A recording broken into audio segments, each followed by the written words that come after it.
આજે તો આવી ગયા તો અમે સવારમાં વાડીએ હતો માતાજીનો નવરંગો માંડવું અને પછી ગયા સીધા મંદિરે તો ત્યાં થાંભલી રોપવાનું કામ ચાલુ હતું અને ચા આવી ગઈ તો મસ્ત મજાની ચા પી લીધી અને કરી લીધા માતાજીના દર્શન. આજે બહુ મસ્ત માતાજીનો શણગાર કરેલો હતો અને જો અહીંયા ધજા ચડાવી દીધી અને પછી ગયા રસોડે.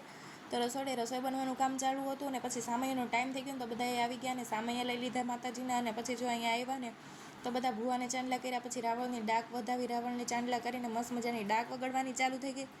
અને જો અહીંયા આવી ગયા પાછા અમે બધા મંદિરે અને અહીંયા આવીને કરી લીધો ધૂપ માતાજીનો, પછી સ્થાપનના દર્શન કર્યા માતાજીના અને આવી ગયા જ્યાં રાવળદેવ ગાવાના હતા. પછી અહીંયા આવીને અમે બધા તો લાઈનમાં બેસી ગયા હતા સાંભળવા અને પછી જો અહીંયા આવી ગયા સ્ટેજ ઉપર પંચના ભૂવા માતાજી આવ્યા ને તો બધાએ માતાજી જોડે રાસ લીધા અને અહીંયા મસ્ત મજાનું ઠંડુ પી લીધું અમે. અને હયાનભાઈને તો ગરમી થતી હતી ને તો એ કૂલર પાસેથી આગળ જતા નહોતા. પછી જો અહીંયા આ બાજુ પૈસા ઉડાડવાનું ચાલુ હતું અને આજે તો વાડીનો માહોલ કાંઈક અલગ હતો. બપોર થઈ ગયા ને તો જમવાનો ટાઈમ થઈ ગયો ને બધાએ પછી લઈ લીધી માતાજીની પ્રસાદી.